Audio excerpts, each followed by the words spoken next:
Isang pinagpalang araw sa inyong lahat. Tayo po'y magninilay sa salita ng Diyos. Ang pinagmumulan ng awan ng ating buhay, ang salitawa. Today, my dear brothers and sisters, we are celebrating the memorial of Saint Apollinaris, Bishop and Martyr. In our lives, my dear brothers and sisters, we keep on asking the Lord for signs. And signs for us are go signals that we are sure that the Lord has the approval of what we desire, what we want in life.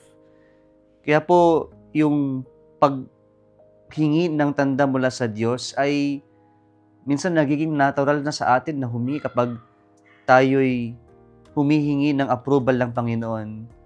Pero kadalasan o minsan sasabihin natin na ang paghingi ng tanda o signs mula sa Panginoon ay maaari ding kawalan ng tiwala o pananalig sa ating Panginoong Jesucristo.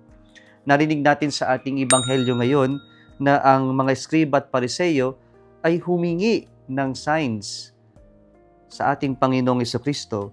Pero yung signs na ito ay hindi para maniwala sila, pero para ipatunayan kung saan nanggagaling ang authority ng ating Panginoon.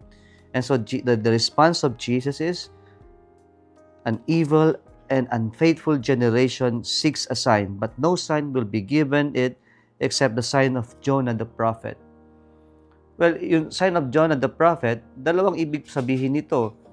Ibig sabihin nito, ito ay declaration ng mangyayari sa ating Panginoong Jesucristo, yung kanyang kamatayan, o pagpapakasakit, kamatayan at muling pagkabuhay.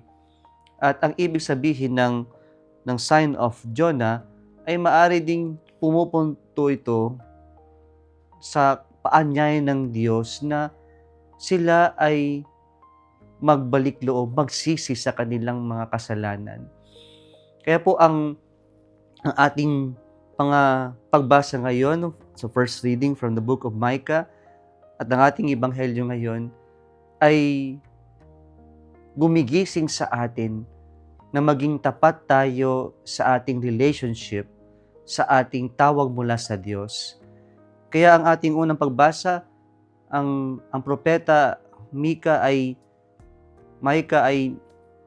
pinapaalalahanan ang bayan ng Israel sa kanilang infidelity sa covenant nila sa ating Diyos. At sa ating Ebanghelyo ngayon, ganun din ang tono. Tinawag niyang unfaithful generation, an evil and unfaithful generation, 6 signs. Ibig sabihin nito, tayo ay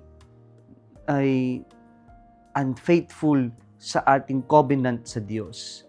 Kaya nais ng Panginoon na yung sign of Jonah ay paanyaya na maggising tayo at magbalik loob, magsisi sa ating kasalanan upang sa ganon makita natin ang Diyos sa buhay natin.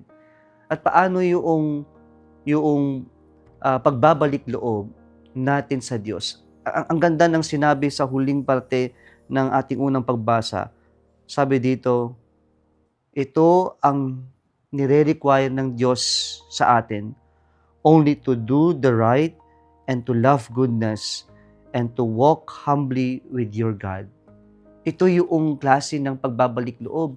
Ito yung fidelity na nais ng Diyos sa atin, gumawa ng mabuti, mahalin ang mabuti, at maging mapagkumbaba sa ating paglalakbay kasama ang Diyos.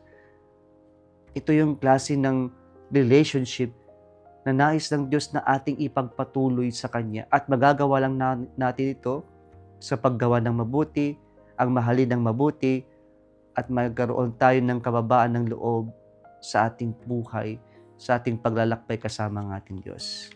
Mga kapatid, ito yung signs na gagawin natin upang ipahayag na tayo'y nananatiling tapat din sa ating relasyon sa Diyos. Kung nagustuhan mo ang video na ito, huwag kalimutang mag-like, i-share at mag-subscribe sa Salitawa Facebook page and YouTube channel. Muli isang pinagpalang araw sa inyong lahat.